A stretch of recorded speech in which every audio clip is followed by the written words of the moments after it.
안녕하세요, 주니TV입니다. 오늘 만나보실 모델은 벤츠 E클래스 220D 카브리올레 모델입니다. 220D 카브리올레는 기존에 먼저 나왔던 쿠페의 디자인을 고스란히 간직을 하고 있습니다. 커다란 벤츠의 엠블럼부터 시작해서 다이아몬드 그릴이 적용이 되어 있고요.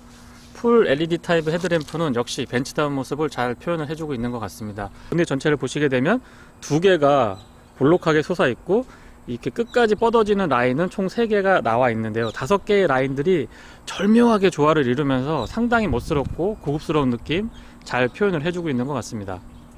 증열 4기통 싱글 터보 엔진이 적용이 됩니다. 디젤이고요. 배기량은 1950cc고 최고 출력은 194마력의 토크는 40.8로 측정이 되고 있습니다. 최고 속도는 237에서 리밋이 걸리고요. 지금 9단 미션이 적용이 되어 있고 2018년식을 제가 시승하고 있는데요. 이 차량의 연비는 14.2로 공인되어 있습니다. 측면 바디라인은 상당히 안정감 있는 프로포션을 보여주고 있는 것 같습니다. E클래스도 마찬가지지만 E클래스 쿠페 역시 하드탑 역시 그랬고요. 소프트탑에서도 이어지고 있는 것 같습니다. 전장은 4840mm, 전폭은 1860mm입니다. 휠베이스는 2873mm로 비교적 넉넉한 휠베이스를 확보해주고 있습니다. 휠 타이어는 19인치가 적용이 되고 있습니다. 타이어는 미쉐린의 프라이머시 3가 적용이 되어 있고요. 제가 가장 좋아하는 지금 E클래스의 휠 중에서 가장 좋아하는 디자인입니다. W212를 타고 있는 제가 이 휠을 어색하나마 끼고 싶을 정도로 정말 좋아하는 휠이고요. AMG의 스포츠 라인 휠이라고 보시면 될 것 같습니다. 타이어 사이즈는 전륜에는 245, 40, 19가 들어가고요. 후륜에는 275, 35, 19인치 사이즈가 적용이 됩니다. 휠은 정말 이쁘네요.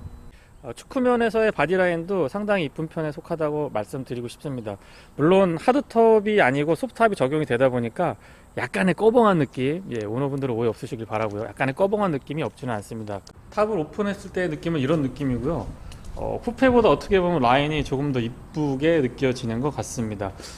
디자인의 일체감도 상당히 깔끔하게 잘 전달이 되는 것 같고요. 그리고 개인적으로 아이언맨 마스크 비슷하게 보이는 이 테일램프를 상당히 싫어했었는데 지금 E클래스 쿠페가 나오고 또 카브리올레가 나오면서 제가 이 디자인을 이제 좋아하기 시작을 했습니다.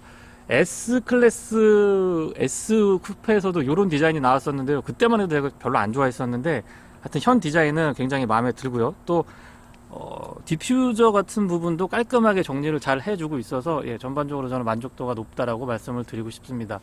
측면에 보시면 기능적으로는 지금 막혀 있거든요. 여기도 막혀 있고 이 배기구도 아래쪽으로 향하고 싱글 머플러가 아래를 향하고 있고 여기는 그냥 이미테이션으로 보시면 될 것 같습니다. 하지만 과하지 않게 오버하지 않고 깔끔한 기본기를 유지하면서 이런 포인트들 잘 가져가고 있어서 전체적으로는 보기에 나쁘지 않다라고 말씀드리겠습니다. 하여튼 뒷모습도 예전보다는 많이 적응이 되어 있고요. 안정감을 느낄 수 있는 그런 모습을 갖추고 있네요. 카브리올레 모델이지만 나름 또 뒤쪽으로 트렁크 공간도 갖추고 있습니다. 막 넓다라고 볼 수는 없지만 일상에서 약간의 장보기 아니면은 약간의 운동기구 정도 가벼운 트레이닝복 같은 거 여기다 넣고 다니실 수 있을 것 같고요. 골프 칠 때 이 차를 타고 가시기는 조금 어려울 것 같습니다. 바닥까지도 이렇게 2단으로 구성이 되어 있어서 공간에 대한 만족도는 그렇게 높지 않은데 카브리올레에서 이 정도 확보하고 있으면 저는 나쁘지 않다라고 생각을 합니다. 이렇게 닫았을 때의 느낌은 이런 느낌으로 보시면 되고요. 실내를 살펴보도록 하겠습니다. 스마트키는 벤츠 W213의 다른 라인업과 같은 형태를 띠고 있고요. 안쪽을 한번 보도록 하죠. 문을 열었을 때의 느낌은 E클래스보다는 조금 좁은 듯한 느낌이 있습니다. 하지만 고급감을 조금 더 높여주고 있는 그런 모습을 느끼실 수가 있고요. 측면부터 설명을 드리면 가죽으로 마감이 되어 있습니다. 물론 차량의 등급을 생각했을 때 적절하다라고 할 수 있지만 조금 더 고급스럽게 가져가도 좋겠다라는 생각이 들고요. 우드 패널은 정말 칭찬을 해주고 싶습니다. 가만히 보시면 이 텍스처가 굉장히 독특하고요. 패턴들도 상당히 고급스럽게 잘 꾸며주고 있습니다. 열선 시트는 3단 조절되고 요게 넥 워머라고 하는 기능인데요. 시트 먼저 잠깐 보여드리는데 이 부분에서 따뜻한 바람이 나옵니다. 그래서 한겨울에도 오픈 에어링을 즐기실 수 있게 그렇게 구성이 되어 있고요.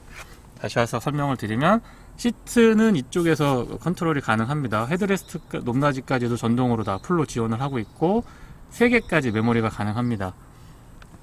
윈도우 컨트롤은 뭐 뒤쪽은 크게 의미는 없습니다만 어쨌든 올 오토로 작동을 해주고 있고 조금 작은 듯 싶지만 오밀조밀하게 잘 모여 있어서 사용하기에 불편함은 없었습니다.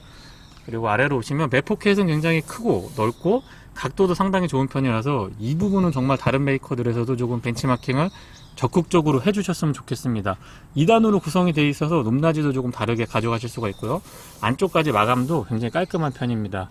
트렁크를 여기에서 열고 닫을 수가 있고, 키킹 플레이트는 알루미늄으로 되어 있고 여기에 지금 살짝 보시면 메르세데스 벤츠라고 보이실 겁니다.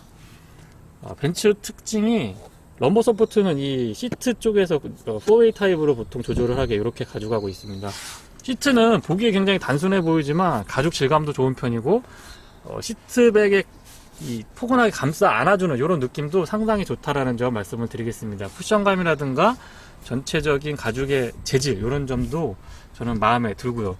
페달은 지금 보시면 스포츠 타입이 적용이 됩니다. 오르간 타입으로 되어 있고 풋레스트는 조금 약간 좁은 것 같아요. 이게 조금 더 넓어줬으면 좋겠는데 조금 좁은 듯한 느낌이 있습니다. 무릎 에어백 적용이 되어 있고요. 로터리 타입의 조명 스위치랑 전자식 파킹 브레이크 갖추고 있습니다. 위쪽으로는 지금 옵션이 많이 없기 때문에 HUD만 컨트롤할 수 있게 되어 있습니다. 공조장치는 제트 엔진을 보고 형상화했다고 하는데 정말 비행기의 제트 엔진이 생각나는 그런 모습을 하고 있고 이렇게 틀어주는 형태, 그래서 바람을 막았다 열었다 할 수 있고 이 상하 좌우로 각도를 마음대로 조정을 해줄 수 있어서 요거는 굉장히 실용적이면서 독특한 아이템인 것 같습니다. 주변은 역시 가죽으로 다 감싸져 있고요. 실내를 잠깐 보여드리면 이런 느낌이고 타서 설명을 이어가 보도록 하죠. 시동은 버튼 타입으로 구성이 되어 있고 벤츠의 다른 라인업 213의 다른 차량들과 같습니다.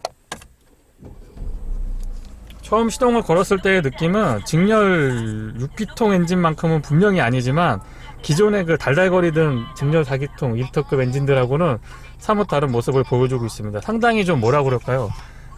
마일드한 느낌, 굉장히 부드러운 느낌의 초반 시동을 느끼실 수가 있습니다. 클러스터는 디지털 타입은 아니고 2실린더 타입으로 벤츠 E클래스의 하이 모델에 적용되는 그 형태를 띠고 있습니다. 저는 뭐 개인적으로 이 구성이 나쁘지 않다라고 보고 오히려 전자식 풀 디지털 클러스터 약간의 거부 반응이 저는 있는 편이기 때문에 비교적 만족도가 높다라고 말씀드리고 싶네요. 스티어링은 3스포크 타입이고 아래쪽이 이렇게 D컷으로 살짝 끊겨 있습니다. 굉장히 매력적이죠. 조금 아쉬운 점은 리뷰할 때마다 제가 말씀을 드리는 것 같은데 이쪽을 가죽으로 마무리해주면 차량이 정말 고급스러워 보이거든요. 그래서 그런 점은 조금 아쉬운 점으로 한번 언급을 드려보겠습니다. 왼쪽으로는 인포테인먼트에 관련된 사항들, 그리고 오른쪽으로는 전화에 관한 옵션들이 포함이 되어 있습니다. 스티어링 가죽 질감도 나쁘지 않고 지금 그립감도 손이 많이 닿는 부분은 타공으로 가져가는데 타공이 굉장히 좀 커요. 도트가 큰 편이라서 또 땀도 많이 손에 이렇게 끈적끈적하지 않고 꾸준하게 좋은 그립을 유지해 줄 수 있습니다. 패들 시프트 적용이 되어 있고요. 플라스틱 타입으로 되어 있고 크기 적정하고 위치도 조작하기에 나쁘지 않습니다. 인포테인먼트 패널은 이 클러스터에서부터 일자로 쭉 이어지는 벤츠가 가장 선도를 하고 있는 분야인데요. 지금 최신 트렌드이기도 합니다. 그래서 크기도 적당하고 위치도 나쁘지 않고 조작하기에 정말 부족함이 없는 것 같습니다. 한 가지 아쉬운 점은 지금처럼 터치가 안 됩니다. 터치가 안 돼서 메뉴 구성은 굉장히 깔끔하게 잘 가져가고 있는데 사용할 때 그렇게 편한 것만은 아니다라는 점 언급을 드려봅니다. 공조장치는 다시 한번 칭찬을 해주고 싶고요. 아래쪽으로 조작 스위치들이 있는데 토글 타입입니다. 그래서 일렬로 쭉 배치를 해주고 있어서 어떻게 보면 굉장히 복잡할 수 있는 기능들을 참 단순화시키고 정렬도 깔끔하게 잘 해두고 있다는 점 말씀드립니다. 그 아래쪽으로는 메인 펑션들, 내비, 라디오, 미디어, 전화 이런 것들을 컨트롤 하실 수가 있게 구성이 되어 있고요. 그리고 아날로그 타입의 시계가 적용이 됩니다. 보기에도 깔끔하고 좋네요. IWC나 그런 건 아니지만 어쨌든 보기에 굉장히 고급스러운 느낌을 가져가고 있습니다. 제가 지금 현 C클래스나 E클래스에서 단점으로 지적하는 부분이 이 비상등 스위치인데요. 위치가 가장 끝에 있습니다.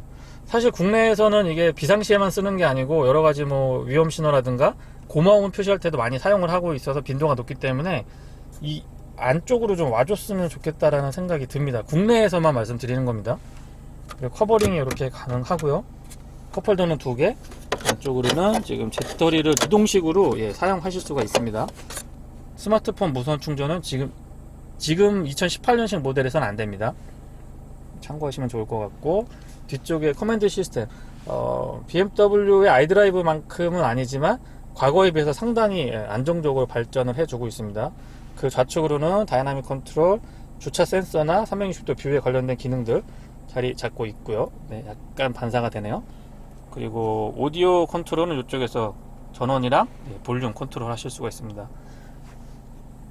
그리고 그 뒤쪽으로는 탑을 열고 닫을 수 있는 기능들이 이렇게 세 가지로 구성이 되어 있고, 요거는요 가운데 모양이 좀 독특하죠. 별게 아니고 요거 가운데 암레스트 쪽에 열었다 닫았다 하는 스위치입니다. 그리고 안쪽으로는 USB 포트가 두 개 있고, SD 카드도 여기에서 넣었다 뺐다 할 수 있게 구성이 되어 있습니다. 이 암레스트는 위치도 그렇고 안쪽 공간에 관한 실용성도 그렇고 굉장히 좀 여러 가지를 고려해서 잘 만들었다는 생각이 듭니다. 소소한 부분이지만 이런 끝부분에 고무로 처리한 부분들도 완벽하게 밀폐할 수 있고, 또 잡소리를 예방을 하는 그런 기능도 같이 해주는 것 같습니다. 조수석 쪽을 보시면 수납함은 여기서 이렇게 잡아당기는 형식이고요. 안쪽에 공간 깊이도 괜찮고, 이 넓이, 이 폭이나 높이 모두 다 괜찮은 편입니다. 그래서 실용적으로 사용을 하실 수가 있을 것 같네요. 네, 뒷좌석은 카브리올레의 가장 큰 장점입니다. 설명할 게 없어요. 그냥 이렇게 들어간다. 전동으로 이게 리클라이닝이 되고 약간 들어 올려지고, 여기 최대한 공간을 확보해줘서 뒤로 이렇게 이동할 수 있게 해줍니다. 그래서 뒤에 설명할 때는 그냥 한번 제가 앉아서 설명을 드리는데, 시트에 ISO 픽스 구성이 되어 있다는 점 말씀을 드립니다. 시트백 각도가 굉장히 좀 이렇게 앞을 보고 있기 때문에 편안한 시트 포지션을 잡을 수는 없을 것 같습니다.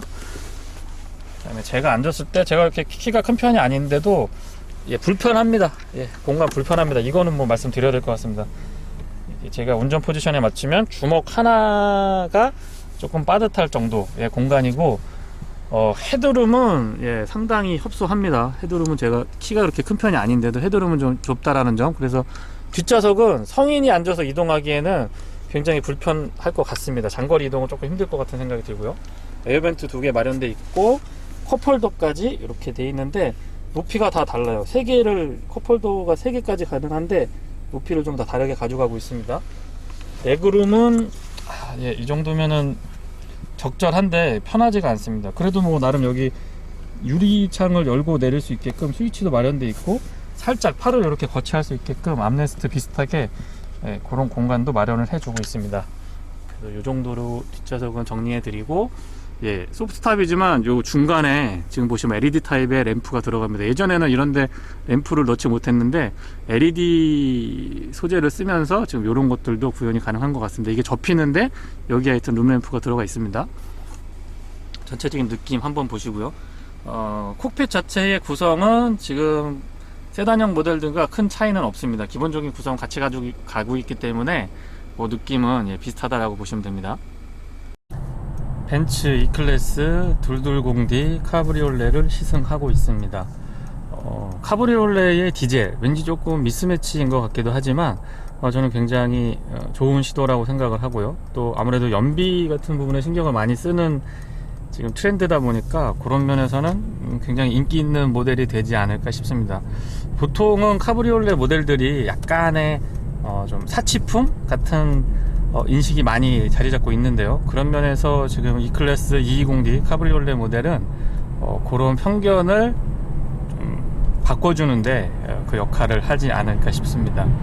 100% 시내 주행을 했을 때의 연비를 먼저 말씀드리면은요, 공인연비가 14km가 조금 넘는 걸로 알고 있습니다. 근데 다시 지금 제 형식 승인을 받게 되면 13km, 죄송합니다. 13km 후반으로 다시 승인을 받는다고 제가 벤츠 측에서 확인을 했는데, 어쨌든 지금 현재 연비는 14km가 조금 넘는 걸로 알고 있고, 100% 시내 주행, 그것도 출퇴근 시간대만 운행을 했을 때에는 약 1.8km의 연비를 보여줍니다. 뭐 굉장히 그 컨디션이 좋지 않은 도로에서도 두 자릿수를 꾸준하게 유지를 해주고요. 거기다가 1km 좀 더해서 11km, 12km까지 나와주는 연비는 저는 굉장히 경쟁력이 있다고 생각이 됩니다. 다른 엔진들보다도 많이 범용으로, 뭐 C클래스부터 승용 세단부터 SUV까지 범용으로 사용되는 대표적인 엔진인데요. 지금 그 회전 질감이라든가 소음 진동에 대한 대책, 그리고 엔진 자체의 어떤 셋업 값들도 상당히 안정되어 있다라는 점 말씀을 드려봅니다. 미션은 자동 9단이 장착이 되고 있는데요. 보통 9단이면은 상당히 바쁘게 움직일 걸로 저는 생각을 했는데, 생각보다는 변속의 타이밍, 그 다음에 이 단간에 올라가고 내려가고 할 때의 느낌이 그렇게 거부감이 있거나 뭔가 좀 바쁜 느낌은 아닌 것 같습니다. 그만큼 변속 타이밍이라든가 그 다음에 변속 시의 충격을 상당히 많이 완화시키고 제어를 해주고 있기 때문에 시내 주행에서도 굉장히 편안한 느낌을 받으실 수가 있을 것 같고요. 그리고 앞뒤 모두 멀티링크, 제가 시승할 때 계속 말씀을 드리지만 앞뒤 모두 멀티링크 서스펜션을 선호하는, 오래전부터 그렇게 해왔던 대표적인 브랜드가 저는 메르세데스 벤츠라고 생각을 합니다. 그런 면에서 그간에 축적된 노하우가 상당히 있기 때문에, 100년 넘게 차를 만든 회사잖아요. 그간에 축적된 노하우가 상당하기 때문에 이 세팅 값도 정말 편안합니다. 편안한데 차가 많이 흔들리거나 불안한 느낌은 아니고요. 그리고 저는 2019년식이 아닌 18년식을 지금 시승하고 있는데요. 19년식이 들어오게 되면 몇 가지 변화가 있을 것 같습니다. 예를 들면 엔진도 지금 E220하고 E400하고 두 가지, 카브리올레 모델은 두 가지가 라인업이 있는데요. E400이 E450으로 대체가 될 것 같습니다. 그리고 옵션으로 보면 지금 시승하고 있는 차량에는 스마트 크루즈 컨트롤이 들어가 있지 않습니다. 그냥 일반형 크루즈 컨트롤이 적용이 돼 있고, 그 다음에 자율주차, 그 스마트폰으로 앱에 연결돼서 하는 거 자율주차가 빠져 있는 상태인데, 그런 옵션들이 2019년형 신형이 도입이 되면 아마 추가가 될 것 같습니다. 참고 구입을 하시려고 하시는 분들은 그런 점들도, 구매 포인트도 좀 챙겨 놓으셨다가 시점을 잡으시는 것도 괜찮을 것 같습니다. 직전 연식을 조금 할인받아서 사는 것도 방법일 테고요. 옵션에 민감하지 않으신 분이면, 그리고 정말 옵션에 민감하신 분들이라면 가격보다는 제가 말씀드린 그런 포인트들을 확인하셨다가 직접 시승도 한번 해보시고 선택을 하시는 게 좋을 것 같습니다. 그리고 지금처럼 자동차 전용 도로에서 80에서 100 정도로 정속 주행을 했을 때 제가 확인한 최대 연비는 19.8km까지 확인했습니다. 상당히 좋은 연비라고 저는 생각을 하고 있고요. 또 그냥 연비에 신경 안 쓰고 탄력적인 주행을 했을 때의 연비는 공인 연비를 훌쩍 넘어서는 15.8에서 16.2까지의 연비를 확인을 했습니다. 그래서 시내 주행에서는 공인 연비보다는 조금 떨어지는 연비를 보여주고 있었고요. 그리고 지금처럼 자동차 전용 도로에서 탄력적으로 80에서 100 사이를 이렇게 운행을 정속 주행을 했을 때에는 상당히 연비가 좋은 편에 속한다라는 점 말씀을 드립니다. 아마 그래서 이 수입 디젤 모델들이 인기가 있는 이유가 가격도 조금 비싸고, 솔직히 비싼 값을 생각을 하면 소음 진동이 조금 아쉬운 점이 없진 않습니다만은, 연비 측면에서, 이 효율적인 측면에서 아무래도 국산 차량 차이가 많이 나다 보니까 그런 것 같습니다. 그리고 적절한 사이즈, 휠베이스도 마찬가지고 앞뒤의 멀티링크 서스펜션, 그 다음에 쇼크쇼버의 그 압력, 이런 부분들이 어떻게 표현을 제가 드리는 게 가장 적당할지 모르겠습니다만, 여러 가지 조건에서 차가 잘 대응을 해주는 그런 느낌이 듭니다. 예를 들면 조금 급하게 차선을 바꾸거나 본인이 약간 좀 과격한 드라이빙을 했을 때에는 시내에서 편안함을 생각을 하면 그런 느낌이 안 나야 되는데, 지금 벤츠 E 카브리올레, 220D 카브리올레에서는 그런 포인트에서도 아주 잘 버텨주는 상당히 듬직한 모습을 경험하실 수가 있습니다. 아마 그래서 벤츠 하는 것 같고요. 또 차량의 가격이나 그간에 축적된 노하우, 어떤 시장에서의 좋은 반응들은 분명히 그 이유가 있는 것 같은 생각이 듭니다. 그리고 소프트탑을 장착한 차량 치고는 소음과 진동, 특히 이 루프 라인에서 느껴지는 어떤 잡소리나 이런 것들도 상당히 잘 제어가 있는 편에 속한다고 저는 생각이 듭니다. 실제로 운행을 할 때에 소음이 거슬려서 이 차를 못하겠다 하시는 분들은 많지 않을 것 같은 생각이 들고요. 또 여러 가지 보완책들이 있습니다. 예를 들면 탑이 확 오픈이 됐을 때에 안쪽에서 이렇게 감싸 안는 듯한 느낌의 실내를 구성을 해주고 있고, 바람이 위로 이렇게 자연스럽게 흘러가는 형태를 띠기 때문에 소음하고 진동 부분에 있어서도 크게 저는 거슬리지 않는다라고 생각이 들고요. 또 지금 세차를 할 때 위에서 일부러 제가 물을 한번 뿌려봤는데, 물을 뿌리더라도 어떤 의미냐면, 비가 올 때 비가 막 떨어지면은 위쪽에서 시끄럽게 되면 상당히 좀 거슬리거든요. 그런 부분도 한번 체크를 해보려고 물을 일부러 한번 뿌려봤는데 생각보다 직접적으로 물방울이 이렇게 들이치는 그런 상황에서도 소음에 있어서는 크게 걱정을 하지 않으셔도 좋을 것 같습니다. 그리고 바닥에서 올라오는 소음은 E클래스나 E클래스 그냥 쿠페랑 비슷한 형태를 띠고 있고요. 워낙 지금 W213 뭐 셰시 강성이라든가 바디에 들어가는 어떤 다양한 부품들이나 또 NVH 대책이 좀 철저한 편에 속하기 때문에 기본기가 상당히 좋다라는 점 저는 다시 한번 말씀을 드리고요. 그리고 보통 80에서 100 사이에서는 7단이 고정이 되고요. 그 다음에 100에서 120 사이에서는 8단이 고정이 됩니다. 그리고 120을 넘어섰을 때는 9단을 선택을 하실 수 있게 그렇게 미션이 세팅이 되어 있다는 점도 더불어서 말씀을 드립니다. 보통 9단 미션이라고 그러면 내가 종속주행하면 무조건 9단이어야 하는데 라는 생각을 하기가 쉬운데요, 그렇지는 않다라는 점 다시 한번 짚어드리고요. 근데 정말 미션의 그 반응이 변속 타이밍도 상당히 좋은 편이지만 변속할 때의 그 충격이 정말 적은 편입니다. 이 점도 참고로 말씀드립니다.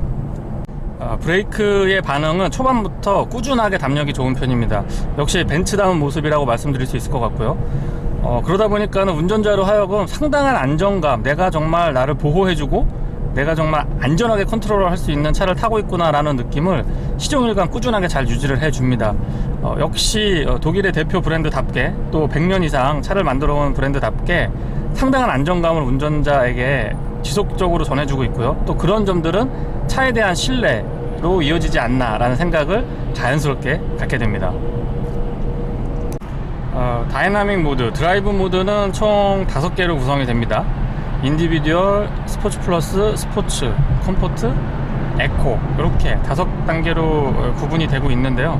저는 주로 컴포트 모드하고 스포츠 모드 이 2가지만 사용을 했었습니다. 근데 컴포트 모드에서도 그렇게 엔진이나 미션 반응이 나쁘지 않기 때문에 일상 주행을 하시는 분들이 스포츠 플러스까지 가시는 일은 그렇게 많지 않을 걸로 생각을 하고요.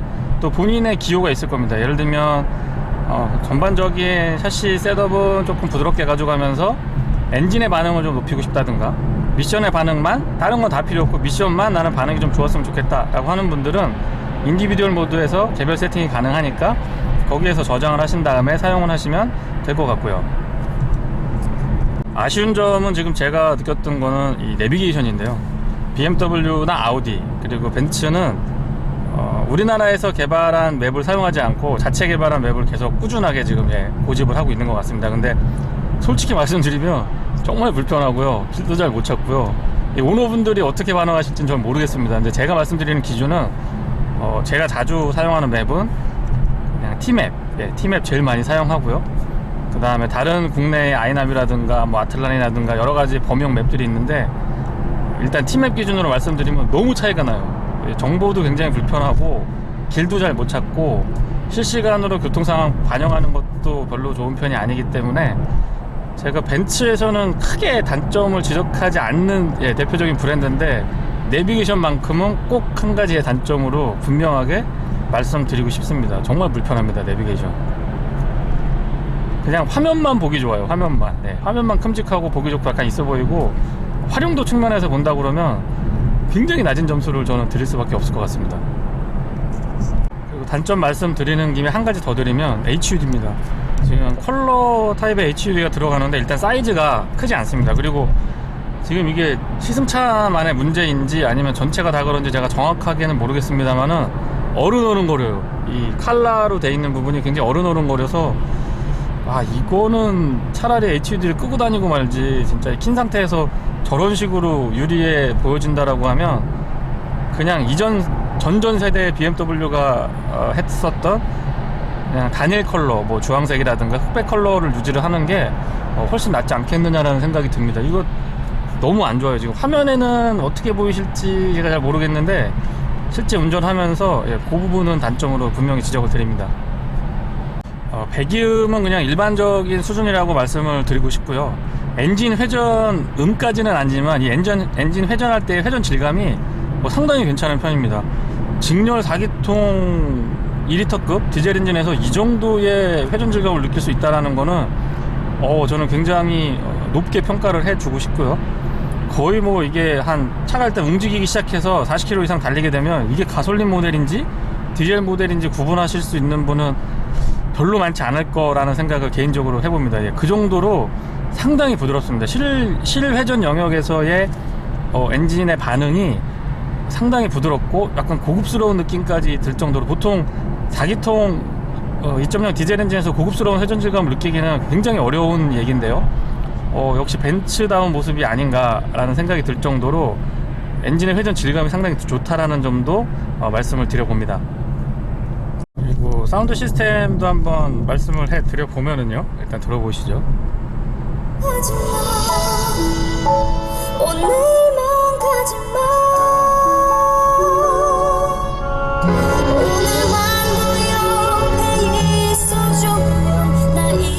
예, 보컬이 굉장히 좀 맑게 들리는 그런 느낌이 있습니다. 중저음이 막 탄탄하거나 그런 것 같지는 않고요. 중음대가 조금 좀 풍부하다고 그럴까요? 예, 막귀인 제가 들었을 때는 그 정도 말씀드릴 수 있을 것 같습니다. 그리고 오디오를 틀어보면 확실히 하드톱으로 돼 있는 차량하고 차이가 조금 나는 것 같은데요. 소리가 좀 이렇게 울림통 안에서 울려줘야 되는데 소리가 먹는 느낌?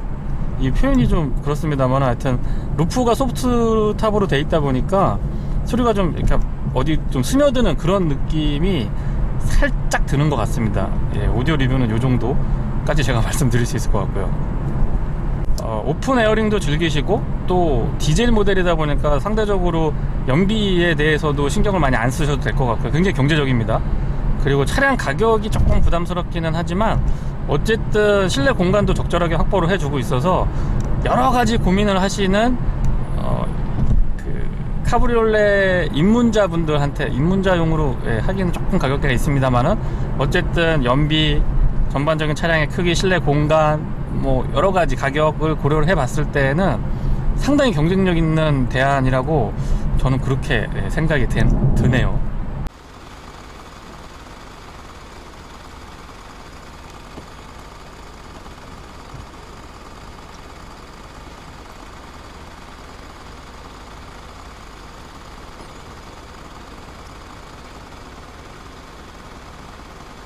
제 리뷰가 보시는 분들은 아시겠지만 1인칭입니다. 여러분들이 제가 운행하면서 보이는 화면을 그대로 전달드리고 있는데요.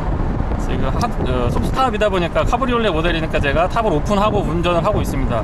소음 정도는 지금 아마 화면을 통해서 어느 정도 전달이 될 것 같고요. 저는 스포츠 플러스 모드에서 조금 재미있게 운전 한번 해보겠습니다.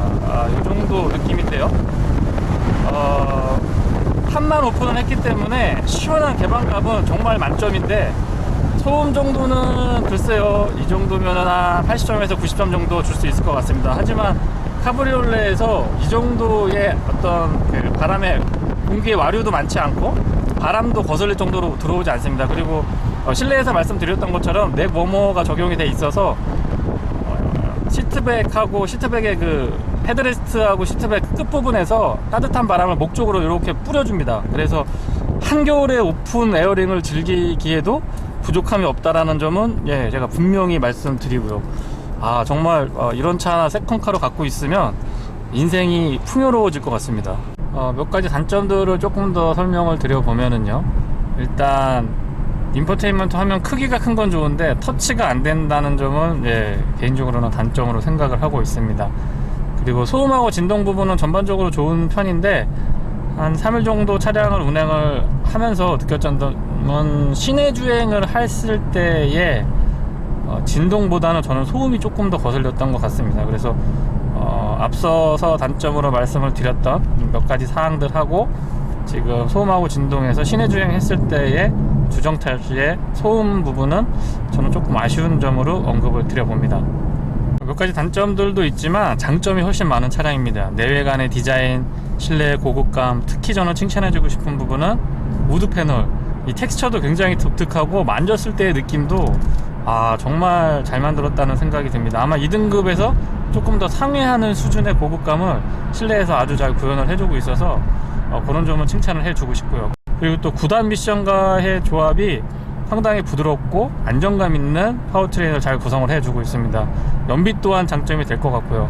실제로 국내 시장에서 글쎄요, 제가 언뜻 생각이 나지 않지만 2등급의 컨버터블 차량은 거의 독보적이다라고 생각이 듭니다.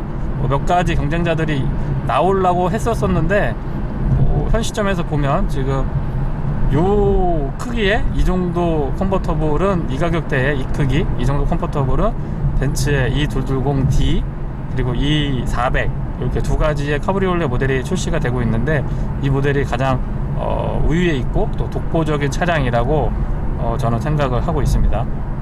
코너링도 굉장히 날카로우면서 이 라인을 아주 잘 읽어가는 그런 느낌을 받으실 수가 있는데요. 전 후륜 모듈 멀티링크로 이런 서스펜션의 느낌, 이런 코너링의 셋업을 할 수 있다는 거는 역시 벤츠이기에 가능하지 않나라는 생각이 듭니다. 코너링이 정말 날카롭습니다. 네, 이상 주니티비에서 전해드린 벤츠 E클래스 220D 카브리올레 시승기를 마치겠습니다. 감사합니다.